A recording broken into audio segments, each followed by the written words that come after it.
Bienvenue, membre du personnel de classe C. Vous ne savez pas ce que cela veut dire? Nous allons alors tout vous expliquer lors de votre formation. Tout d'abord, ici vous ne trouverez seulement que des archives orales sur les SCP-J, ou pour être plus exact, les SCP définis comme des blagues par la Fondation, mais contenus par le risque qu'ils peuvent quand même avoir pour l'extérieur. Par précaution, nous allons vous apprendre apprendre les bases à connaître à votre arrivée. Commençons par les branches du personnel de la Fondation. Tout d'abord vous retrouverez les chercheurs, membres du département scientifique. Le département scientifique est chargé des études sur les objets SCP actuellement contenus et des futurs objets qui seront contenus. Il s'occupe aussi du développement des contre-mesures et des procédures à mettre en place en cas de brèche de confinement. Il s'occupe aussi de la création de dispositifs divers et de produits médicaux qui seront fabriqués par le département de la manufacture. Ils sont recrutés parmi les meilleurs et les plus prometteurs scientifiques dans divers domaines. Vous trouverez, ensuite, les agents de sécurité, membres du département de la sécurité. Ce département est chargé d'assurer la sécurité et la protection de toutes les installations de la Fondation et des SCPF qui y sont contenus et cela, quelle que soit l'importance de celui-ci. Ils sont formés à pouvoir affronter n'importe quelle situation, comme une brèche de confinement, des intrus, d'éventuels sabotages, etc. Les agents sont formés sur le lieu de la mission après attribution. Ici, les agents de sécurité, que nous appellerons gardes, sont chargés de la sécurité dite physique des installations, des informations autour des projets, des opérations et du personnel sur site. Ils sont recrutés en milieu militaire, policier et de détention. Ensuite, vous aurez les spécialistes du confinement, ils sont des agents s'occupant dans les installations, de la mise en place de confinement efficace et de l'optimisation de celui-ci. Ils sont appelés dans un premier temps, en cas d'activité anormale, pour sécuriser et établir un confinement initial pour les objets, entités, ou phénomènes anormaux afin de supprimer tout risque éventuel et les transporter dans l'installation la plus proche. Puis les ingénieurs et les techniciens sont chargés de concevoir, améliorer et entretenir les unités et procédures de confinement des anomalies une fois sous la surveillance de la Fondation. Ensuite vous aurez les agents d'intervention tactique, membres du département sécurité de la Fondation, nommés aussi équipe d'intervention ou équipe tactique, sont des agents de combat hautement entraînés et lourdement armés dont le but est d'escorter les équipes de confinement quand les entités anormales dangereuses, ou bien des groupes d'intérêt hostiles à la Fondation sont impliqués, et qu'ils doivent défendre les installations de la Fondation contre leurs actions hostiles. Les équipes d'intervention sont pour la plupart des unités militaires en poste dans les plus importantes installations de la Fondation prêtes au déploiement à tout moment. Voici donc les personnels internes aux installations de la Fondation. Maintenant, passons au personnel externe aux installations de la Fondation, dit alors, de terrain. Vous aurez donc les agents de terrain, ils sont les yeux et les oreilles de la Fondation, il s'agit de membres du personnel entraînés pour chercher et enquêter sur des signes d'activité anormale, souvent sous couvert des forces de police locales et régionales ou intégrés aux services locaux comme les urgences médicales ou des organismes de régulation. En vue de leur poste d'agent sous couverture, ils ne sont pas équipés pour s'occuper des cas confirmés d'activité anormale. Si une activité anormale ou qu'une anomalie est bel et bien confirmée, ils contactent immédiatement l'équipe de confinement la plus proche pour sécuriser et confiner le danger. Ensuite, les agents des forces d'intervention mobiles, ou abrégés en FIM, sont des unités spécialisées avec comme composition des membres expérimentés du personnel de terrain de la Fondation. Ils sont mobilisés en cas de menace particulière dont la gestion nécessite une formation qui serait inutile à des agents de terrain normaux. Ils peuvent être constitués de chercheurs spécialisés dans le confinement, à des unités de combat lourdement armées chargées de sécuriser certains types d'entités hostiles. Les formations varient entre chaque groupe d'unités FIM. Maintenant que les personnels externes aux installations de la Fondation sont présentés, il ne reste plus que les membres définis comme les plus importants, les personnels administratifs, ils constituent le cerveau des installations et ou de la Fondation. Ils sont les membres du personnel à évacuer en urgence lors de brèches de confinement, les voici. Le directeur d'installation, ou aussi appelé directeur de site, est le membre du personnel le plus haut placé d'une installation, il est dans son installation, le responsable de la coordination des opérations du site ainsi que de l'intégralité des anomalies contenues et des projets sous tutelle. sachez qu'il n'est que le gradé des directeurs de département qui se réfère directement à celui-ci, mais le directeur d'installation se réfère à son tour au Conseil O5. Mais, qui est le Conseil O5 ?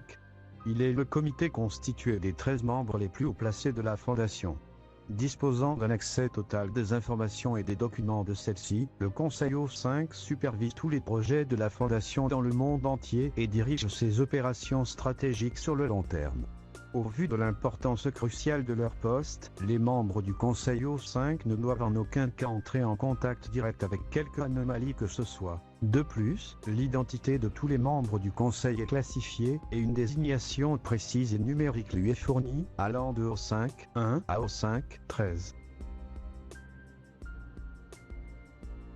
Maintenant la présentation des métiers les plus basiques et des branches les plus basiques de la Fondation dit. Nous allons parler des accès aux informations de la Fondation. À votre arrivée, un niveau d'accréditation vous est fourni, voici chacun de ces niveaux et leur désignation, ils vous seront fournis en fonction du besoin pour vos expérimentations ou pour effectuer votre travail.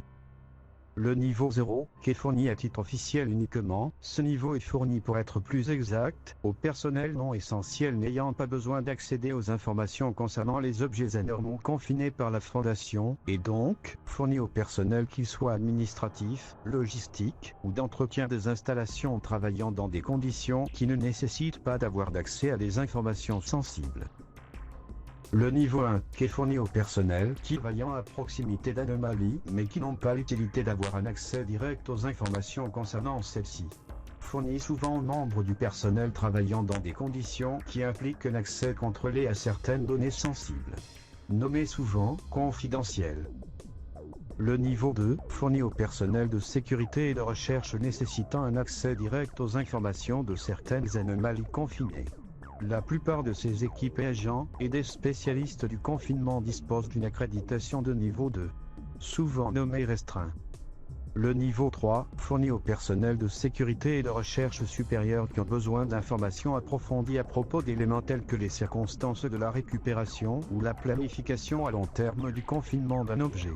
La plupart des superviseurs d'équipes de recherche, des responsables de projet, des officiers de sécurité et des membres des équipes d'intervention ou de forces d'intervention mobiles agissent avec cette accréditation, souvent nommée secret.